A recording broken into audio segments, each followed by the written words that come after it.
L'homme que vous voyez là en photo a été président de la République de l'Uruguay jusqu'au 1er mars 2015. On l'a souvent surnommé le président le plus pauvre du monde. On le voit là devant sa ferme près de Montevideo. Il refusait d'habiter dans la résidence réservée dans la capitale aux présidents uruguayens.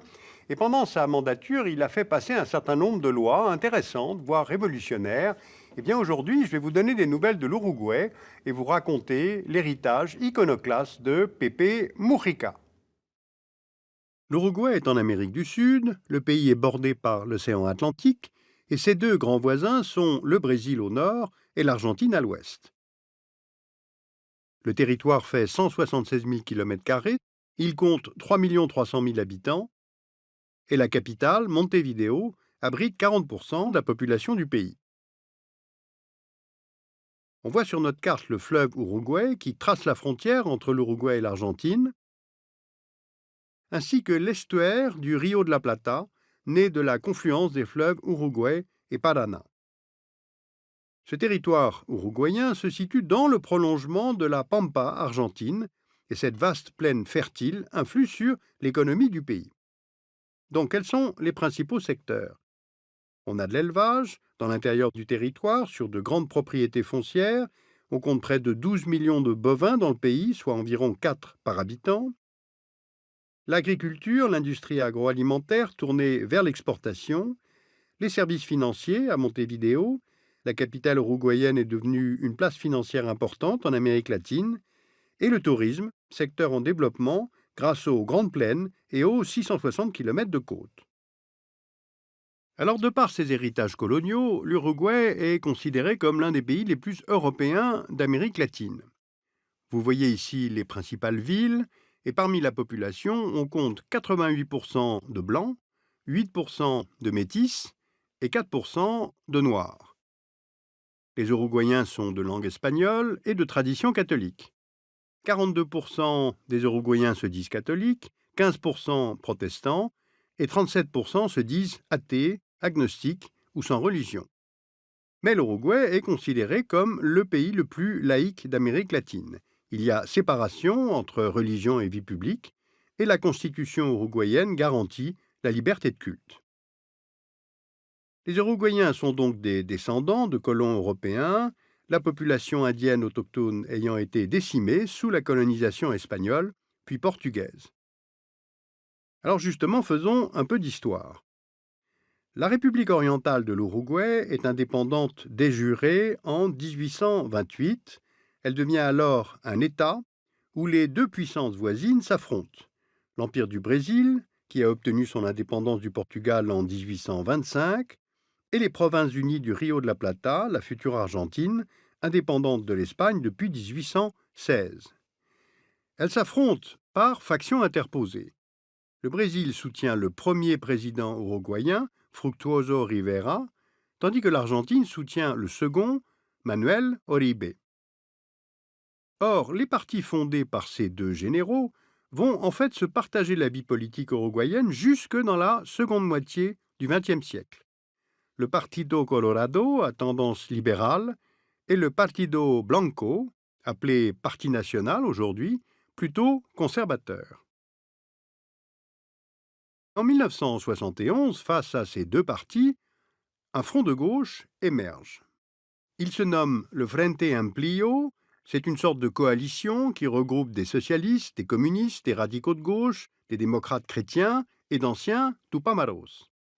Les Tupamaros sont les membres d'un mouvement de libération nationale, une guérilla urbaine, marxiste, violente, qui se propage alors sur fond de corruption gouvernementale et de dégradation du niveau de vie. À l'issue des élections présidentielles de 1971, c'est le candidat du Partido Colorado, Juan María Bordaberry, qui devient président. Mais face à la situation anarchique qui prévaut à Montevideo, il laisse le contrôle du gouvernement aux militaires en 1973 et la dictature militaire va durer jusqu'en 1985. Mais alors pourquoi vous raconter tout cela? Pour que vous compreniez à quel point en 2004, la victoire du parti Frente Amplio aux élections présidentielles marque un tournant majeur dans la vie politique uruguayenne. Avec 52% des voix, Tabaré Vázquez devient le premier président de gauche du pays, ce qui met fin à 174 ans de bipartisme. À l'issue de son mandat, Tabaré Vázquez jouit d'une popularité record, mais la constitution uruguayenne n'autorise qu'un seul mandat présidentiel. Donc en 2009, c'est un autre membre du Frente Amplio qui se présente, nommé José Pepe Mujica. Mujica remporte 53% des suffrages, c'est une figure singulière. Ancien dirigeant des Tupamaros, enfermé pendant 13 ans sous la dictature militaire, Mujica jouit d'une grande popularité à l'étranger. Foreign Policy l'a même classé parmi les 100 intellectuels les plus influents en 2013. Eh bien, essayons de comprendre pourquoi. D'abord, nous allons commencer par regarder l'évolution du pourcentage de la population vivant sous le seuil de pauvreté nationale. Il a été divisé par 3 entre 2006 et 2013, passant de 32,5% à 11,5%. Les deux gouvernements successifs du Frente Amplio sont donc parvenus à résorber la pauvreté de manière significative. Ils ont été portés par une croissance économique de plus 5% en moyenne depuis 2003, du fait du développement des services financiers et du tourisme. Le Frente Amplio a donc mené une bonne politique économique depuis son arrivée au pouvoir en 2005, Mujica s'inscrivant dans la continuité de son prédécesseur. Mais ce sont surtout les réformes sociales de Mujica qui ont marqué les esprits à l'échelle internationale. Le gouvernement uruguayen a dépénalisé l'avortement en 2012, il a légalisé le mariage pour les couples homosexuels en 2013, et tout cela dans la région la plus catholique du monde. Sur cette carte de l'Amérique latine, vous voyez les pays où moins de la moitié de la population est catholique, parmi lesquels on trouve l'Uruguay, les pays à moitié catholiques, et on voit que pour le reste, les pays sont majoritairement catholiques. Dans la région, en plus de l'Uruguay, seuls 2 autres pays ont totalement légalisé l'IVG, Guyana et Cuba. Dans les autres pays, l'avortement est totalement interdit ou n'est autorisé que sous certaines conditions. Concernant les droits des couples de même sexe, l'Uruguay a été un pays pionnier en ouvrant des droits à l'adoption dès 2009, avant de légaliser le mariage, et l'Argentine et le Brésil ont également autorisé et le mariage et l'adoption. Autre réforme due à Mujica, fin 2013, une loi a été votée encadrant la production, la commercialisation et la consommation de cannabis. Ce qui veut dire que pour la première fois au monde, la production et la vente de cannabis se font sous l'autorité d'un État. Et cela au sein d'un continent marqué par la montée en puissance des narcotrafiquants. Vous voyez ici les zones de production et transformation du cannabis, du pavot et de la coca, puis les routes du trafic. Au Mexique, dans des régions entières, les narcotrafiquants ont infiltré la police. En Colombie, ils ont corrompu des pans entiers de la société. Et au Brésil et en Argentine, ils gagnent du terrain. Eh bien, c'est dans ce contexte que la législation uruguayenne entre en vigueur en mai 2014. Elle a pour but de priver les narcotrafiquants d'une source importante de revenus. Mujica expérimente donc une nouvelle politique publique face à l'échec de la lutte antidrogue à l'échelle mondiale. Donc l'Uruguay apparaît un petit peu comme un laboratoire social en Amérique latine. Cela dit, certains Uruguayens reprochent à Mujica d'avoir été trop vite et trop fort.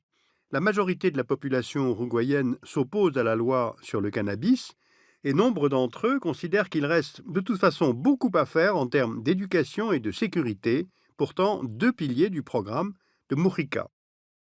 D'une part, l'Uruguay a reculé dans le classement PISA de 2012 de l'OCDE, c'est-à-dire le Programme international pour le suivi des acquis des élèves. Il affiche son pire classement en mathématiques, en lecture et en sciences depuis 2003. D'autre part, le nombre d'homicides volontaires a fortement augmenté, atteignant près de 300 en 2012, contre environ 200 au début du mandat de Mujica et sous celui de Vázquez. Alors, l'Uruguay reste en fait l'un des pays les plus sûrs d'Amérique latine, mais on le constate, l'insécurité est en forte hausse. Eh bien, malgré tous ces mécontentements, le Frente Amplio a remporté les élections présidentielles de 2014. Le premier tour qui s'est tenu le 26 octobre dernier opposait l'ancien président Tabaré Vázquez du Frente Amplio, Pedro Bordaberry du Partido Colorado, fils de l'ancien président Juan María Bordaberry, qui a installé la dictature militaire en 1973, et Luis Lacalle Pou du Partido Nacional. Alors vous voyez ici les résultats, et lors du deuxième tour de la présidentielle qui s'est tenu le 30 novembre, Tabaré Vázquez a remporté 57% des suffrages.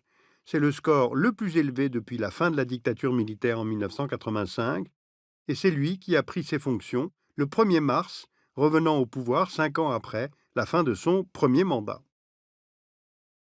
Alors, ce qu'il y a d'intéressant avec les lois qui sont passées pendant la mandature de Mujica, bien sûr, ce sont les résultats, mais aussi parce que cela a fait ressurgir le vieux débat, quelle gauche est possible en Amérique latine? Y aurait-il enfin une alternative entre l'anti-américanisme radical, pour ne pas dire primaire, et le profond social-conservatisme latino-américain, à savoir lutte contre la pauvreté, pour l'éducation, redistribution par la fiscalité, mais au sein d'un modèle économique qui concilie économie de marché et politique de régulation par l'État. Alors on le déduit, Mujica n'avait pas Chavez, le Vénézuélien, comme modèle, mais plutôt Lula, le Brésilien. Alors vous pouvez lire L'Uruguay de José Mujica, paru en novembre 2014 au Cahier des Amériques latines.